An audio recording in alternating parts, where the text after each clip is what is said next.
apa kabar pemirsa TVR Parlemen dimanapun Anda berada? Senang sekali bisa menyapa Anda kembali dalam program TVR 17 bersama saya Elisa Purba. Pemirsa, tepat pukul 17 waktu Indonesia Barat, kami hadirkan kepada Anda sejumlah informasi paling baru dan menarik seputar kinerja dan kegiatan DPR RI yang telah disajikan oleh redaksi TVR Parlemen. Dan pemirsa, inilah TVR 17 selengkapnya.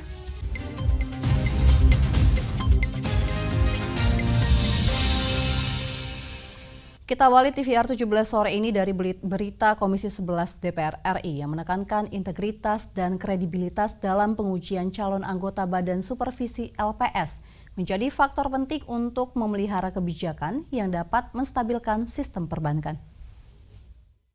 Komisi 11 DPR RI pekan ini tengah disibukkan dengan agenda uji kelayakan dan kepatutan calon anggota Badan Supervisi Otoritas Jasa Keuangan dan Lembaga Penjamin Simpanan. Untuk calon anggota Badan Supervisi Lembaga Penjamin Simpanan, total ada 40 nama yang menjalani fit and proper test. Anggota Komisi 11 DPR RI Bahtera menitikberatkan faktor integritas dan kredibilitas dalam pengujian calon anggota Badan Supervisi LPS. Faktor itu penting untuk memelihara kebijakan yang dapat menstabilkan sistem perbankan. Sebagaimana uji kelayakan dan kepatutan diamanatkan dalam Undang-Undang Nomor 4 Tahun 2023 tentang pengembangan dan penguatan sektor keuangan. Berkenaan dengan RUU P2SK mengharuskan harus ada badan supervisi untuk LPS. Kita sih berharap bahwa nanti yang akan terpilih sebagai badan supervisi BSLPS ini adalah betul-betul mereka yang punya kemampuan, kredibilitas. Tak hanya LPS, Undang-Undang Nomor 4 Tahun 2023 juga mengamanatkan adanya Badan Supervisi di Otoritas Jasa Keuangan. Badan Supervisi OJK perlu memiliki kompetensi sebagai perpanjangan tangan DPR dalam melakukan fungsi pengawasan. Kita harap mereka punya kompetensi, punya pengalaman, punya integritas untuk melakukan pengawasan itu, karena apapun itu saya kira sebagai perpanjangan DPR tentu merepresentasikan Komisi 11 di sana. Jadi dia harus punya kompetensi, terus punya integritas, dan yang penting adalah dia punya kemampuan untuk melihat tugas dan kewenangan yang diberikan oleh undang-undang untuk melakukan supervisi di OJK. Tim Liputan TVR Parlemen melaporkan. Komisi 6 DPR RI menekankan pentingnya antisipasi dini yang dilakukan pemerintah dengan meredam gejolak harga pada bulan Desember hingga Januari 2024. Beberapa waktu belakangan ini, sejumlah harga komoditas pangan mengalami lonjakan harga yang signifikan. Harga cabai rawit merah bahkan tembus hingga Rp100.000 per kilogram. Melihat fenomena kenaikan harga ini, Komisi 6 DPR RI mendesak pemerintah untuk menyiapkan langkah antisipasi. Terlebih, hari perayaan Natal dan Tahun Baru sudah di depan mata. Wakil Ketua Komisi 6 DPR RI Martin Manurung menekankan pentingnya antisipasi dini yang harus dilakukan pemerintah. Langkah antisipasi yang tepat diharapkan dapat meredam gejolak harga pada bulan Desember hingga Januari. Menurut Martin, stabilitas harga pangan sangat penting untuk menjaga daya beli ekonomi masyarakat. Namun, upaya menjaga daya beli tidak cukup hanya dengan gelontoran bantuan sosial maupun bantuan langsung tunai. Dan tidak sekedar mengandalkan BLT dan bansos untuk mengatasinya, karena ada perbedaan antara tahun ini dan tahun lalu. Tahun lalu itu ketika bansos diluncurkan juga, penyebabnya adalah penurunan permintaan akibat pandemi COVID, daya beli yang menurun. Nah, yang sekarang ini bukan karena sekedar sisi permintaan nih masalahnya. Masalahnya ada di sisi penawaran, baik itu stok nasional maupun juga kondisi global di mana banyak negara menahan ekspor kebutuhan pokok ya. Kalau sisi penawarannya ini tidak dibereskan dan kemudian pemerintah katanya di berita-berita sudah dikatakan akan menggelontorkan ratusan triliun untuk bansos dan BLT, maka ini akan nambah problem inflasi sebenarnya. Lebih khusus, Martin meminta pemerintah menyusun strategi untuk menjaga pasokan komoditas beras. Pemerintah perlu menyiapkan solusi terbaik untuk menjaga stok beras tanpa bantuan impor. Nurbani Yusuf, TVR Parlemen, melaporkan. Informasi selanjutnya mengenai Komisi 7 DPR RI pemirsa yang menilai ekosistem kendaraan listrik yang masih belum memadai jadi penyebab rendahnya penjualan mobil dan motor listrik serta ketersediaan stasiun pengisian kendaraan listrik umum yang masih terbatas. Meningkatnya tren penjualan kendaraan listrik ternyata masih belum mencapai target yang ditetapkan. Kendaraan listrik yang ditargetkan terjual 40 hingga 50 ribu unit baru terjual sekitar 23 ribu unit di pertengahan tahun 2023. Anggota Komisi 7 DPR RI Mulyanto menilai ekosistem kendaraan listrik yang masih belum memadai menjadi penyebab rendahnya penjualan mobil dan motor listrik. Stasiun pengisian kendaraan listrik umum yang masih terbatas, serta lamanya durasi pengisian baterai, membuat masyarakat belum tertarik beralih ke kendaraan listrik. Berarti kan pemerintah harus berupaya menimbulkan image kesan mobil listrik itu mudah. Yakni misalnya dengan ekosistemnya lebih digenjot, tempat pemasangan listriknya lebih diperbanyak di berbagai titik. Pengisiannya juga jangan lambat. Sekali ngisi kan lama, ya udah keburu terlambat. Di rumahnya juga, di rumah dipasang teknologi charging atau baterai yang storage yang cukup sehingga merasa mudah. Banyak hal yang terkait itu. Nah ini yang harus dipenuhi. Sekarang hal-hal tersebut kan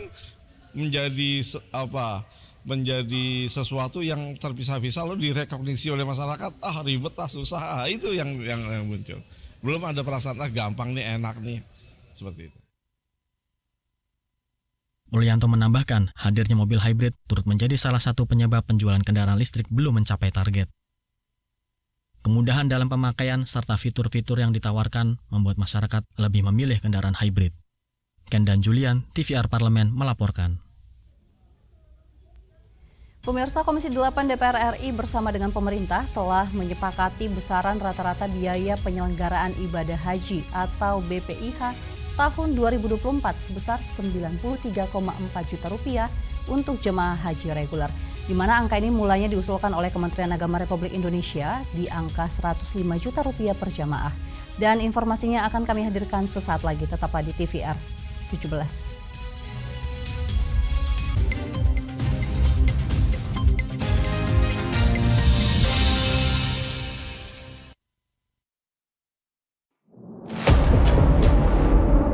Sini ditambang. Konflik yang terjadi, Sini tidak mengizinkan. masalah yang tersisihkan menjadi kesenjangan sosial. Ya namanya rakyat kecil gak bisa apa-apa, mau komplain juga gak didengar. Sebab apa? Itu menyangkut isi perut kami semua. Bagaimana memutus keterbatasan untuk didengar? Jadi kalau misalnya masyarakat sudah merasa tidak lagi ada yang memperjuangkan aspirasinya, maka masyarakat memang sangat berhak untuk meminta dewan yang mewakili mereka di parlemen. Kami menyusuri batas-batas peristiwa, mengurai berbagai polemik yang terjadi, meluruhkan suara-suara marginal, menjadi nyata dalam setiap aspirasi, melaksanakan tugasnya sebagai wakil rakyat. Saksikan Aksi Dewan setiap hari Senin dan Rabu pukul 10.30 waktu Indonesia Barat, hanya di TVR Parlemen.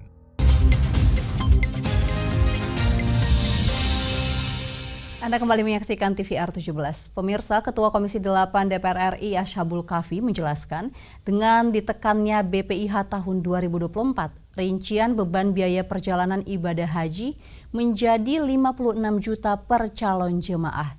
Selain menetapkan biaya BPIH tahun 2024, Komisi 8 DPR RI dan Kemenak juga menyepakati pelunasan biaya haji menggunakan skema cicilan yang dilakukan melalui virtual account dengan sistem top up. Komisi 8 DPR RI terus berkomitmen dalam mengawal pelaksanaan ibadah haji tahun 2024 berjalan dengan baik, terutama dalam mengawasi kinerja BPKH untuk mengoptimalkan dana haji agar dapat dimanfaatkan untuk kepentingan umat. Dan untuk mengetahui informasi selengkapnya, mari kita simak laporannya dalam segmen editorial Parlemen berikut ini.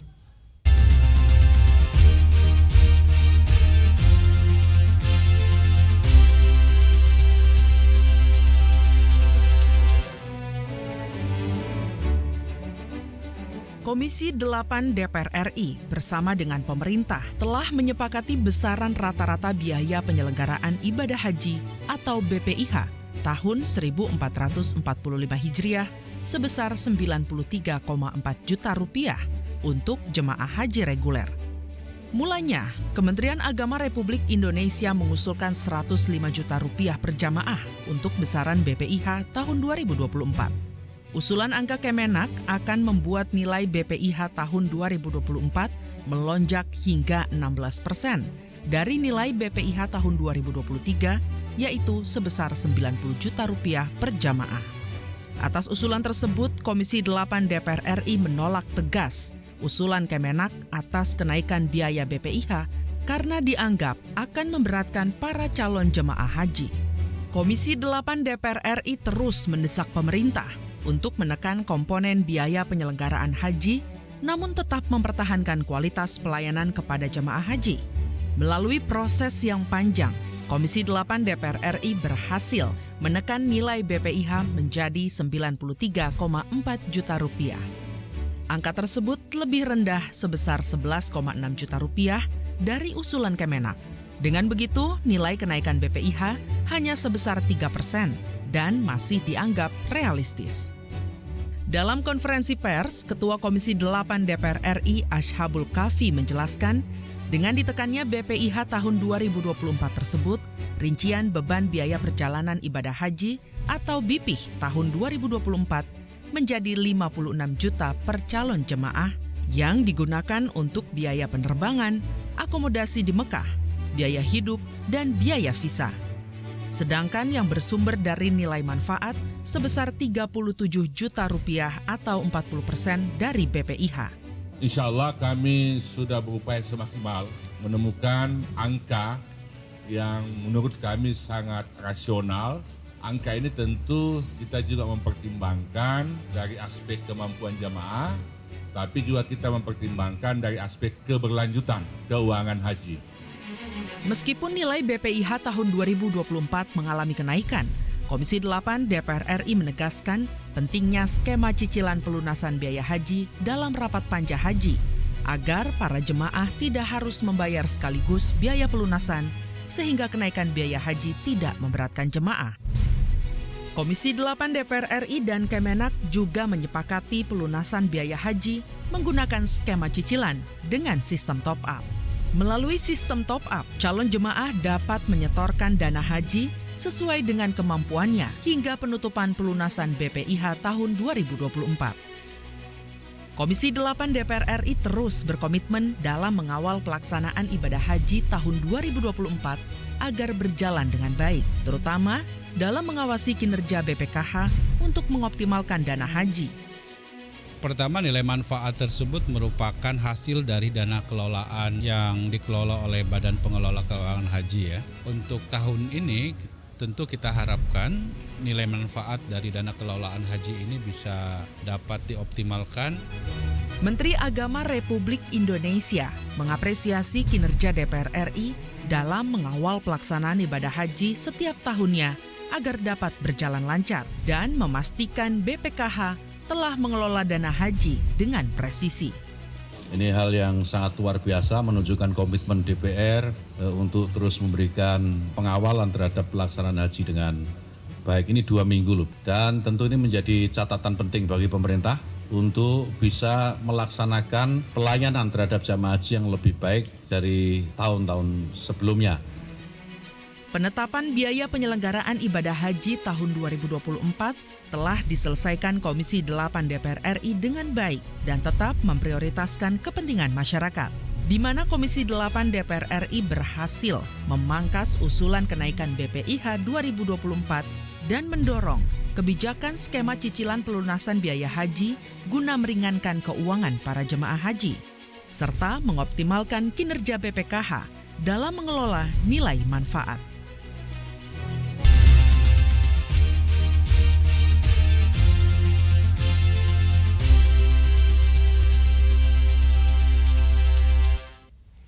Pemirsa, PT Pertamina Patraniaga telah memblokir ratusan ribu kendaraan yang tidak berhak menggunakan BBM bersubsidi karena plat nomor kendaraan tidak sesuai dan tidak terdaftar di Korlantas Polri. Dan informasi selengkapnya sesaat lagi, jangan kemana-mana, tetaplah bersama kami di TVR 17.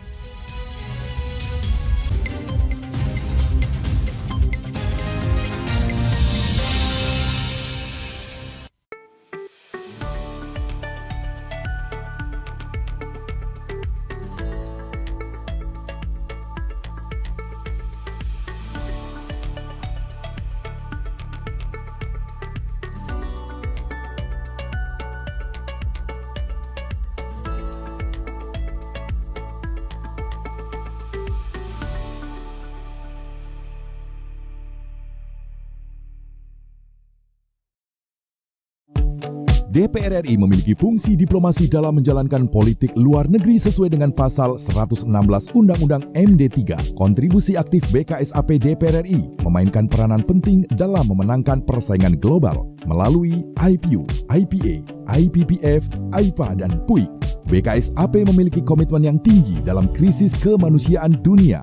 Fungsi diplomasi dijalankan untuk mendukung upaya pemerintah dalam melaksanakan politik luar negeri.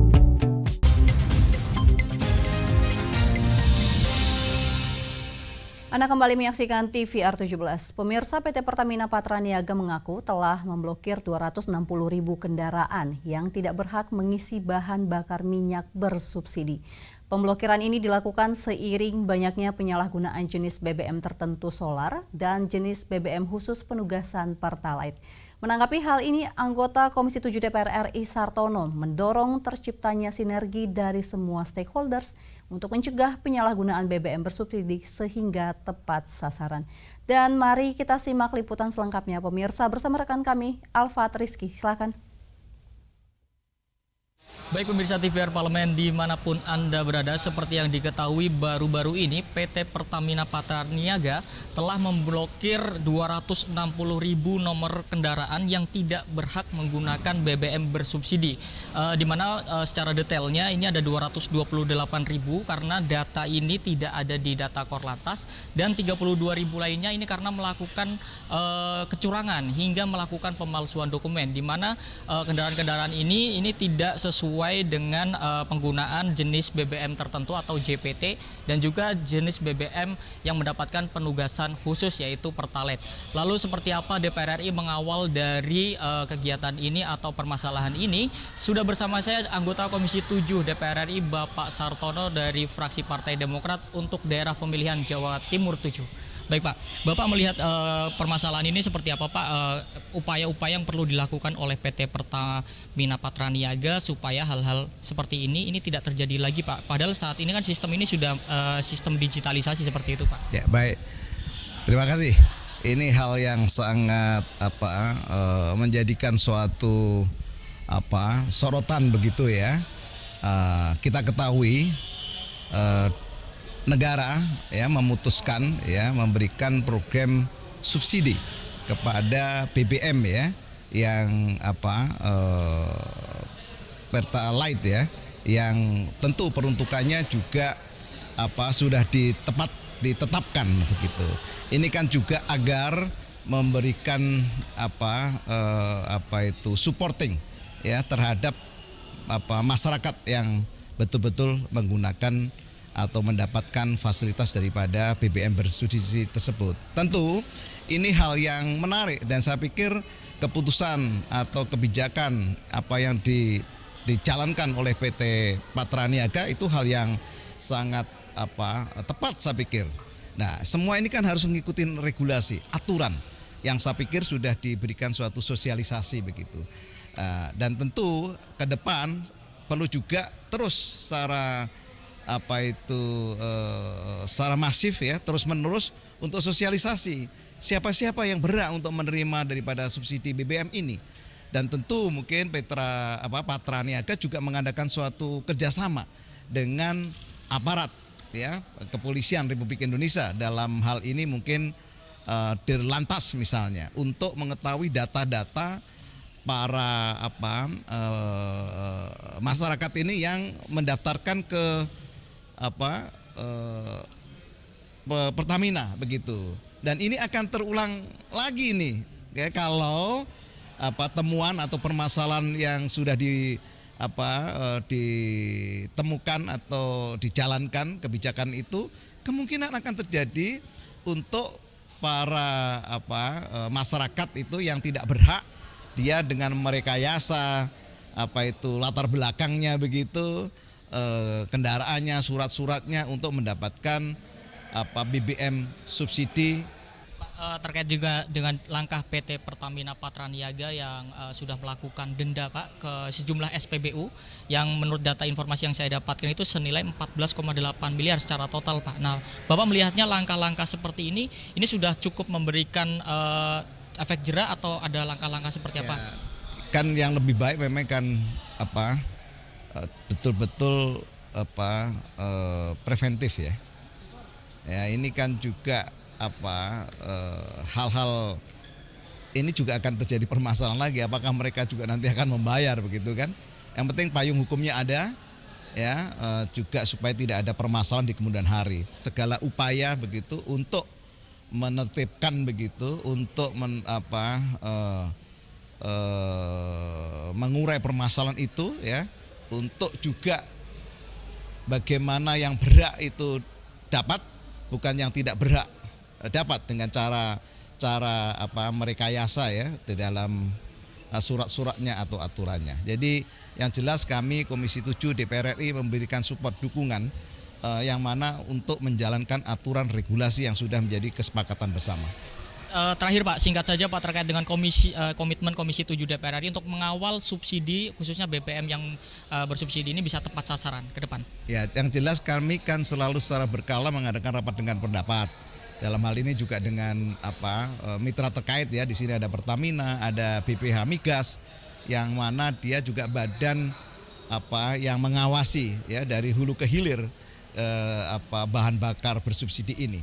Dan kita juga kita menyarankan begitu supaya tidak ada juga penyelewengan di lapangan yang harusnya peruntukan untuk masyarakat tetapi juga digunakan suatu industri. Nah, ini juga perlu kerjasama juga dengan aparat berwenang di sini yang betul-betul aparat ini juga pilihan betul gitu kan, jangan sampai terjadi di lapangan terjadi kong kali kong. Nah, ini juga akan terjadi permasalahan lagi ke depannya. Nah, ini betul-betul harus punya suatu integritas ya. Bahwa APBN subsidi untuk rakyat itu harus betul-betul nyampe kepada yang berhak menerima. Nah, ini diperlukan suatu komitmen dan integritas untuk kesejahteraan rakyat.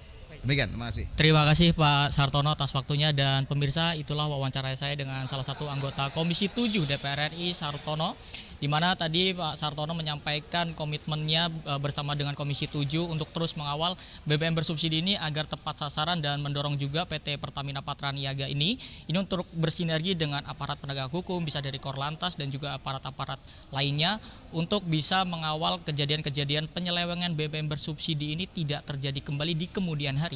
Pemirsa, sekian laporan saya. Alfat Rizky melaporkan untuk TVR Parlemen. Ya, terima kasih rekan Alfat. Dan selanjutnya pemirsa, apa saja yang menjadi topik perbincangan di media online pada hari ini? Usai jeda, tetaplah di TVR 17.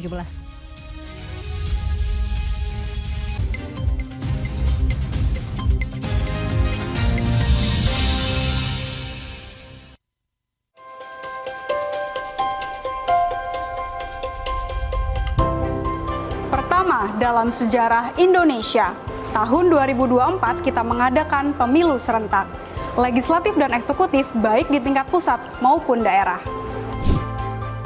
Catat waktunya, Rabu 14 Februari 2024. Untuk pemilihan legislatif, Anda akan memilih anggota DPD, anggota DPR, anggota DPRD Provinsi, dan anggota DPRD Kabupaten atau Kota. Selain pemilu legislatif, Anda juga akan memilih presiden dan wakil presiden loh pemirsa. Di bulan November, tepatnya Rabu 27 November 2024, juga akan diadakan pemilihan kepala daerah atau pilkada serentak. Dalam pilkada nanti, Anda akan memilih gubernur dan wakil gubernur, bupati dan wakil bupati, serta wali kota dan wakil wali kota.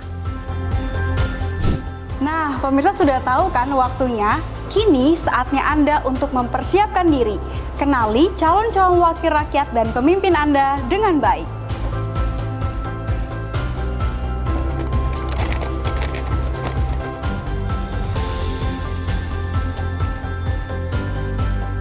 Jangan sampai kesempatan untuk memilih calon wakil rakyat dan pemimpin Anda terlewat begitu saja. Ayo ramaikan pesta demokrasi pemilu 2024 dengan meriah. Demi masa depan bangsa Indonesia.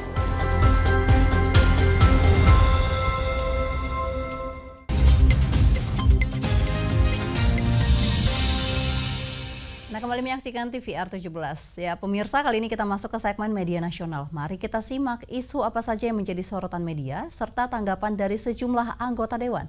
Bersama rekan kami Nazia Sudirja.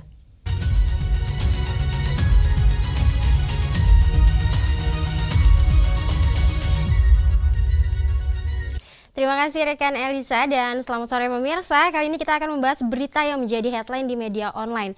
Dan langsung saja berita pertama dari BKSAP DPR RI yang mendeklarasikan terbentuknya Komisi Palestina dalam Organisasi Parlemen Asia.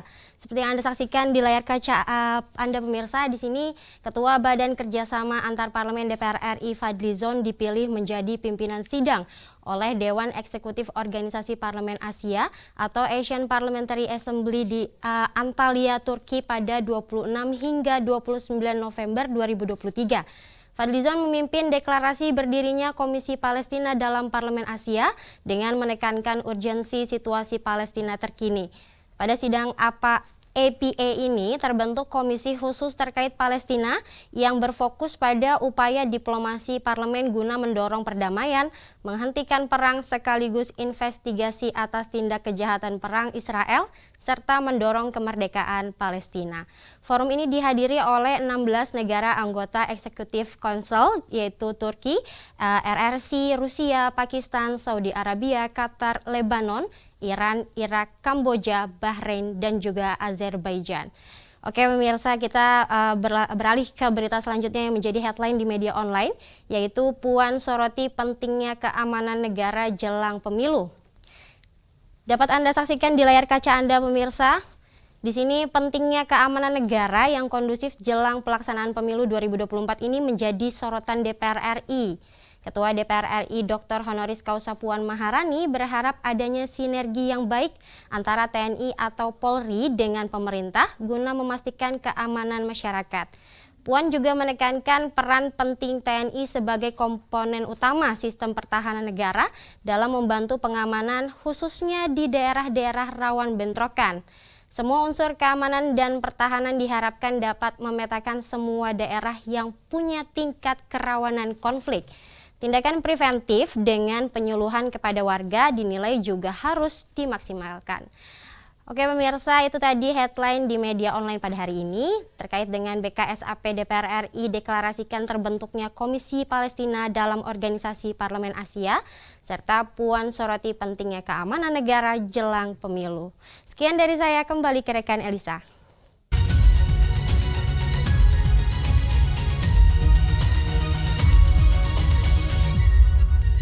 Terima kasih rekan Nazia yang telah menyampaikan sejumlah update sorotan dari media online nasional pada hari ini. Dan pemirsa, segmen media online tadi sekaligus mengakhiri perjumpaan kita pada TVR 17 edisi sore hari ini. Saya Elisa Purba beserta seluruh kru TVR Parlemen yang bertugas tentunya mengucapkan terima kasih dan mohon pamit undur diri dari hadapan Anda. TVR Parlemen, referensi Indonesia.